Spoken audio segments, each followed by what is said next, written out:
So hello ma'am, काफ़ी अच्छा लग रहा है आपको देख के, काफ़ी टाइम बाद आपको देख के अच्छा लग रहा है एक्चुअली बोला जाए तो। कहाँ फर्स्ट ऑफ ऑल हमसे पूछना चाहूँगा, कहाँ से मतलब कहाँ थे आप इतने टाइम तक? हाँ, बेड रेस्ट पे थी 2 साल। उसके बाद 2 साल कम बैक कर रही थी। Now here I am with lot of power, lot of good work. So ma'am, you are someone जिसने सारी चीज़ें स्क्रैच से स्टार्ट की थी, from doing scratch, like Haryana की एक लड़की जो वहाँ पे अपना काम में बिजी थी, then she got an idea कि मुझे रोडीज करना है, एंड देन वहाँ पे उनकी रोडीज की जर्नी स्टार्ट होती है। You an part of fantastic Roadies season, जहाँ पे मतलब काफ़ी पॉपुलर सीजन था वो। तो can you describe your journey from starting? मैं हरियाणा से हूँ और हरियाणा में ज़्यादातर आप या तो मेडिकल ले लेते हो या आप इंजीनियरिंग ले लेते हो। मैंने भी वही किया। मैंने बीटेक किया, उसके बाद मैं बैंगलोर में सॉफ्टवेयर डेवलपर की जॉब कर रही थी। मुझे लगा 2-3 साल के बाद कि सारी ज़िंदगी ऐसे नहीं गुजारनी मुझे। There has to be something else. I know मेरा कैलिबर क्या है, मैं किस क्या क्या कर सकती हूँ। पूरी ज़िंदगी वेस्ट हो जाएगी। मुझे लगता है कि इंसान का सबसे बड़ा डर ही यही होता है कि उसमें इतना पोटेंशियल है और वो धरा का धरा रह जाए। डेथ बेड पे मुझे आके रिग्रेट नहीं करना था। देन रोडीज़ का कीड़ा था। मुझे लगा क्यों ना यहाँ से शुरू किया जाए, एक एक करके सपने पूरे करेंगे। मैंने रोडीज़ के ऑडिशंस चालू किए और 4 साल लगे, बट मैंने किया और जीत लिया। उसके साथ साथ मुझे फ़िटनेस में काफ़ी इंटरेस्ट आ गया था। अब मुझे ये था कि मुझे स्टेज पे जाना भी अच्छा लगता है, मुझे फ़िटनेस भी पसंद है। इन दोनों का कोई कॉम्बिनेशन है क्या? तो मैंने इसको सर्च किया कि कॉम्पिटिशन्स होते हैं बॉडी बिल्डिंग के, तो मुझे वो भी करने हैं, और अगर करने हैं तो मुझे वो भी जीतने हैं। सो आई एम दैट कि ये कर लिया, अच्छा ठीक है, डन एंड डस्टेड। ये भी कर लिया, डन एंड डस्टेड। मैं तीसरा करियर चुनने ही वाली थी कि मेरा एक्सीडेंट हो गया। पर फिर पता चला कि वो एक्सीडेंट अपने आप में एक बहुत बड़ा टास्क बन गया कि मेरी गर्दन टूट गई। डॉक्टर ने गिव अप कर दिया कि ये तो ख़त्म हो चुका है। उससे निकलना भी एक रियल लाइफ रोडी गेम खेल कर आई हूँ मैं। सो जो एक्सीडेंट के बाद 2.5 साल मुझे वापस आने में लगे, that was also like a task, right. लेकिन उससे एक चीज़ सीखी मैंने, और वो ही मुझे एक्टिंग में लेकर आई। इतने सारे इमोशंस जो आपको डेथ बेड पर देखने को मिलते हैं ना, when you just lying down, आप गर्दन नहीं मोड़ सकते हो, बहुत नेगेटिव हो, सब कुछ खो चुका है आपका और आप बस सीलिंग फैन देख रहे हो। इतने सारे जो थॉट्स होते हैं उसको आप कन्वे कैसे करोगे? लोग मर जाते हैं, लोग सुसाइड कर लेते हैं क्योंकि so much of thoughts come to your mind, क्योंकि सब कुछ जा चुका है। आप स्टार्ट भी करोगे तो कैसे करोगे? वो सारे थॉट्स को मैंने कलेक्ट किया और मैंने लिखना शुरू किया और तब I became a writer. And धीरे धीरे मैंने ऑडिशंस देने स्टार्ट किए। मुझे समझ में आया कि एक्टिंग इज़ द थिंग जहाँ पे मैं अपने सारे इमोशंस को कन्वे कर सकती हूँ। कुछ लोग एक्टिंग थिएटर से सीख कर आते हैं, कुछ लोग पढ़ कर आते हैं। मुझे शायद एक्टिंग लाइफ एक्सपीरियंसेस से आया, and that's why third career. और यहाँ पे ख़त्म नहीं होने वाले मेरे सपने जो इतने सारे हैं। I see myself as a business woman, maybe politics, maybe I don't know, it's just that जो मैं करने वाली हूँ I want to do the best way. So जिस सीजन के आप पार्ट थे, it was like very successful season of that Roadie. उसके बाद अभी तक इतना सक्सेसफुल रहा नहीं है, एंड देन जो भी कॉम्पिटिशन्स थे वहाँ पे काफ़ी टफ थे। प्रियांक था, बसीर थे, बट विनिंग उनको हरा के जीतना फॉर गैंग नया, हाउ डज दैट फील? मेरे सीज़न में सिर्फ लड़के ही नहीं, लड़कियां भी बहुत स्ट्रांग थी। और मुझे याद है जब मेरा सिलेक्शन हुआ था, एक एक बंदा, my God, everybody was so good. और डीप डाउन डर भी था कि कैसे चलेगा। मैं सही बताऊं तो 35 दिन की जर्नी होती है, कुछ 15-20 दिन के बाद मेरी तो फट गई थी कि ये कैसे चलेगा, ये तो हो नहीं पा रहा है। मुझे पॉलिटिक्स नहीं आती है, मेरे को खेलना नहीं आता है। मैंने वहाँ पहली बार देखा था, क्योंकि मैं एंटरटेनमेंट इंडस्ट्री से थी ही नहीं। मैंने पहली बार देखा कि कैमरा क्या है, कुछ और बिहेव करते हैं, कैमरा बंद होने के बाद कुछ और बिहेव करते हैं, ये चल क्या रहा है। अब मैं उन लोगों को समझूँ या गेम को समझूँ या गेम को जीतूँ। पर फिर मैंने देखा कि 15-20 दिन के बाद मुझे लगा ये क्या करना है, ये क्वेश्चन ही नहीं है, सब कुछ करना पड़ेगा, जीतना है तो करना तो पड़ेगा। उस दिन से मुझे याद है मेरे टास्क बहुत ही चेंज आ गया था। टास्क पे मैंने क्वार्टर फिनाले भी जीता, सेमी फिनाले भी जीता, फिनाले भी जीता, फाड़ फाड़ के जीता। पर ये सवाल करना कि कैसे जीते, आपको पता था कि आप जीत जाओगे, इन सब बातों का एक ही जवाब है, अगर आप जीतने नहीं गए थे तो क्या करने गए थे? मैं तो जीतने गई थी।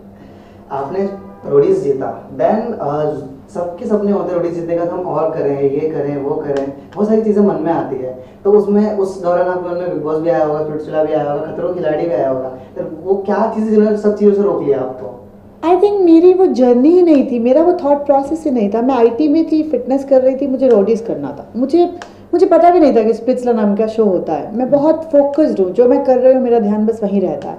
और क्योंकि मेरे को एक्टिंग में आने का कोई कोई प्लान ही नहीं था, और ऐसा भी नहीं था कि एक रियलिटी जीतना है, उसको बाकी रियलिटीज़ करने हैं। आप समझ रहे हैं, मेरा वो रास्ता ही वो नहीं था।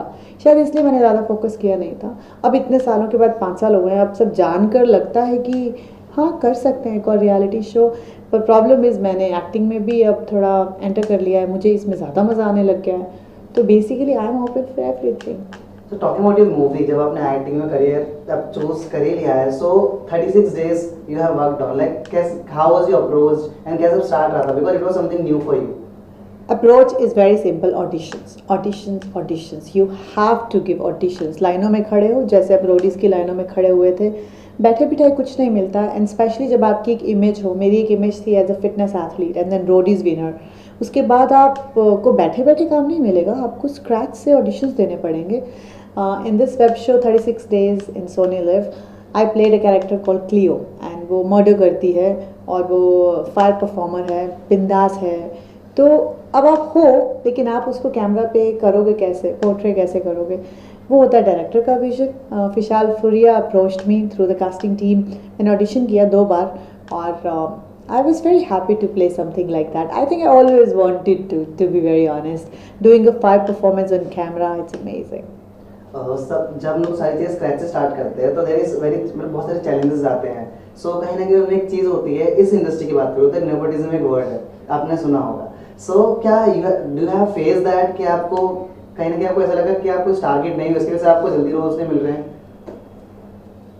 आई वॉन्ट से कि जल्दी रोल नहीं मिल रहे हैं, नेपोटिज्म पे भी आएंगे, बट ये कहना कि जल्दी रोल नहीं मिल रहे हैं ये गलत है, क्योंकि इंडस्ट्री टेक्स टाइम, आपके टैलेंट, आपका क्राफ्ट डेवलप होने में भी टाइम लगता है।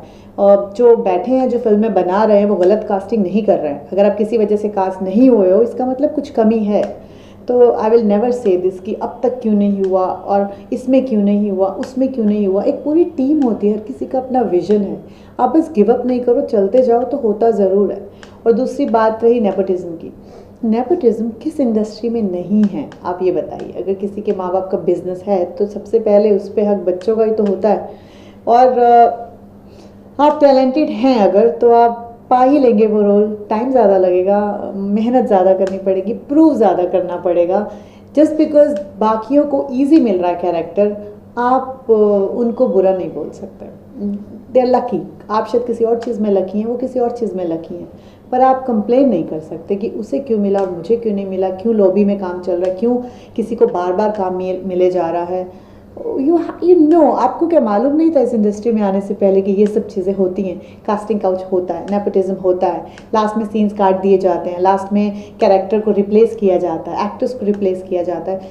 ये सब बातें आपको पता होनी चाहिए इसमें आने से पहले, और फिर आप इन्हीं बातों से अपना मूड ख़राब कर लेंगे या अपना गिव अप कर देंगे अपने सपनों को। दैट्स रॉन्ग, ट्रस्ट मी, हर इंडस्ट्री में ये होता है। So you have been into fitness for long, मतलब आपने स्टार्टिंग, आपका एक पैशन था फिटनेस को लेके। सो इंस्टाग्राम इज ऐसा प्लेटफॉर्म है वेयर सब कुछ होता है, आपको फेम दिया जाता है, ट्रोल किया जाता है। तो any Instagram trollings that you have faced in your that phase, because fitness पे लड़कियों को जब देखा जाता है तो वहाँ भी ट्रोल किया जाता है। So you have faced anything? या you look manly, do I look manly? No. So it's just a myth. अब क्या करोगे, जो इंसान खुद कभी जिम नहीं गया उसके लिए ईजी है ना इंस्टाग्राम पे बैठ के पीछे सिर्फ लिखना माई गॉड यू हैव मसल्स, तुम मैनली दिखती हो, बिकॉज उन्होंने मसल सिर्फ लड़कों की बॉडी पे देखा है, यू नो। और अब लड़की थोड़ी सी भी फिट हो, श्रेडिड हो और प्रॉपर यू नो शेप में हो, उन्हें लगता है ये एक्सेप्टेबल नहीं है। उनके दिमाग में एक लड़की है ही सॉफ्ट बॉडी, वो बेचारे क्या करें। सो बुरा मानने की बजाय यू शुड पिटी देम कि उन्हें पता ही नहीं है, you know. I see it that way कि इसे पता ही नहीं है। So then it becomes easy. मुझे बिल्कुल फ़र्क नहीं पड़ता कौन क्या बोल रहा है, not even a bit honestly. So trolling doesn't affect me.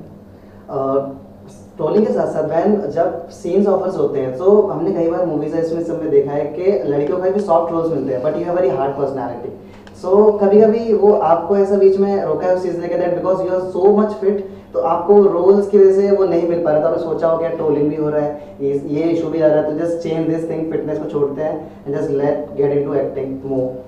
Okay, so it is lack of exposure कि लड़की अगर वेट ट्रेनिंग कर रही है तो वो सॉफ्ट नहीं रही, उसकी पर्सनालिटी हार्ड हो गई।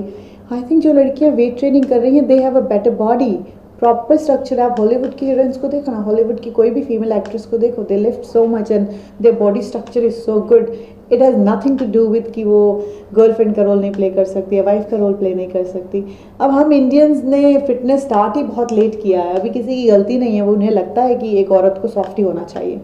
बट अब तो सब कुछ चेंज हो रहा है। हॉलीवुड जब बॉलीवुड में आ रहा है या फिर यहाँ के लोग जब हॉलीवुड के इतने सारे प्रोजेक्ट्स देखते हैं, दे अंडरस्टैंड कि लड़कियाँ ऐसी होती हैं, fit and you know with muscles and with a good structure. Coming back to the point कि मुझे प्रॉब्लम हुई है बहुत सारी। मेरे को ऐसे निकाल दिया जाता है, उसके टैटूज हैं निकाल दो, वेट ट्रेनिंग करती है निकाल दो, ज़्यादा फिटनेस का कंटेंट है निकाल दो। लेकिन ये सब होता है and I am mentally prepared. कुछ ऐसे अच्छे डायरेक्टर्स भी हैं जो मुझे दूसरी नज़र से उन्होंने देखा, उनका विजन डिफरेंट है and I am really enjoying that, क्योंकि I am working on couple of really good projects जिसमें director is going to show me very differently, क्योंकि उनका विजन वैसा था, उनको एक्सपोजर है कि किस तरह से किस पर्सनालिटी को यूज़ किया जा सकता है। प्रॉब्लम्स आती हैं, लेकिन आप प्रॉब्लम्स पे बहुत ज़्यादा फोकस करोगे तो आगे नहीं बढ़ पाओगे। So like you have told me that कि you are now open for the reality shows. So is any your reality shows जिसको आप अभी सबसे ज़्यादा सोच रहे हो कि यार मुझे यहाँ जाना चाहिए? फिल्में करने का सोच रही हूँ। Reality show is a bonus. If I get it I will definitely do it because I can do it. I have calibre of doing it and I also want to break the myth कि आप reality show करके आते हो तो आप actor नहीं बन सकते हो, या फिर आप रियलिटी शो करके आते हो तो आपको शॉर्ट टर्म फेम मिलता है। मैंने सारे मिथ्स तोड़ने हैं जैसे मैं पहले से तोड़ते आ रही हूँ। So we are talking about reality show, तो अभी Big Boss OTT season 3 चल रहा है। So there is something uncommon जो अभी हो रहा है, which is getting 2 wives on the show with 1 husband and getting slapped in the show जहाँ पे इतने contracts होते हैं। So what's your view on that? कि क्या सोचते हो आप that make a good reality show? मैं क्या सोचती हूँ, शो मेकर क्या सोचते हैं? शो मेकर सोचते हैं टीआरपी, बहुत सी ऐसी चीज़ें हो रही हैं जो नहीं होनी चाहिए थी। 2 वाइफ्स को इतना ज़्यादा प्रमोट किया जा रहा है। They are trying to normalise this lifestyle. इतने सालों से इंडियन कल्चर ही ऐसा रहा है जहाँ हस्बैंड वाइफ एक होते हैं, डिवोर्सेस का कल्चर नहीं है, पूरी ज़िंदगी आप एक पार्टनर के साथ गुजारते हो। ऐसी कंट्री में अगर 2 वाइफ्स को ओपनली लेकर आया जा रहा है और हम अगर उस डायरेक्शन में जा रहे हैं, तो मैं ही क्या कोई भी कहेगा ये डायरेक्शन तो गलत है ना। जो जेनजी जनरेशन है उनके लिए नॉर्मलाइज हो गया है 2 बीवियों को लाना या 2 हस्बैंड्स को मे बी प्रमोट करना। एक चीज़ कमी है इस बिग बॉस OTT में फॉर श्योर, वो है इंटेलेक्चुअल कॉन्वर्जेशन की। बहुत ही अजीब मुद्दों पे लड़ाई होती है और कुछ भी चल रहा है। आई थिंक ये सब देखना इट्स लाइक अ डिसीज़ कि कौन कितना लड़ रहा है, किसकी ज़िंदगी में क्या हो रहा है, 2 बीवियाँ हैं, कैसे करता है, कैसे मैनेज करता है। वड़ा पाव वाली आ गई, वो कैसे आ गई। तो अच्छा, रेडी लगा कर आप बिग बॉस में आ चुके हो तो बाकी भी रेडी का ही काम करते हैं, फिर पढ़ाई की ज़रूरत ही क्या है। सो पता नहीं कहाँ भी हम लोग इतना नीचे गिर गए हैं, हम इन्हीं चीज़ों में उलझे हुए हैं और इतनी अच्छी चीज़ों को हम इग्नोर कर रहे हैं, अवॉइड कर रहे हैं। I feel bad for Ranveer Shorey, वो कहाँ बेचारे फंस गए हैं जाकर। आई नो उन्होंने अपना स्टेटमेंट दिया कि काम नहीं था तो मैं बिग बॉस में आ गया, बट बिल्कुल साफ दिखता है जब भी वो स्क्रीन पे होते हैं और इतना ऐसा है मतलब कॉन्वर्जेशन का लेवल, वो कुछ और बात कर रहे होते हैं और नीचे वाले बहुत ही घटिया बात कर रहे होते हैं। इट्स बैड कि इंटेलेक्चुअल थिंग बहुत कम हो गई है और हम एंटरटेनमेंट को सिर्फ लड़ाइयों और झगड़ों से एंटरटेनमेंट समझते हैं। We are going in a bad direction. So Big Boss needs people like me so that we can raise the standard. That means you're open for Big Boss. I'm open for everything. So anything जो अभी अब ये तो 36 की बात की हमने, which was a very good crime thriller movie which आपने काम किया था. And now any other projects which you are doing, working on? Yeah, as I mentioned, at the moment I'm shooting for Jwala Setu. It's a Telugu web show and it's a periodic film, 1980s का film है। और 1-2 projects जो complete हो चुके हैं, and I am really looking forward कि वो फटाफट से आ जाएं बाहर। And auditions are on, meetings are on, let's see. Anything hints जो आपके आने वाले hints? No, I am not gonna drop any hints, no jinx. मेरे को नज़र लगानी ही नहीं, जब बाहर आएंगे सब देखेंगे। एट लास्ट जो श्वेता मेहता को देखते हैं इतने सारे लोग, उनको क्या कुछ कहना चाहोगे? एक ज़िंदगी है, स्टार्ट कर दो जो करना है, नहीं तो डेथ बेड पे बस रिग्रेट ही करोगे। Thank you so much ma'am.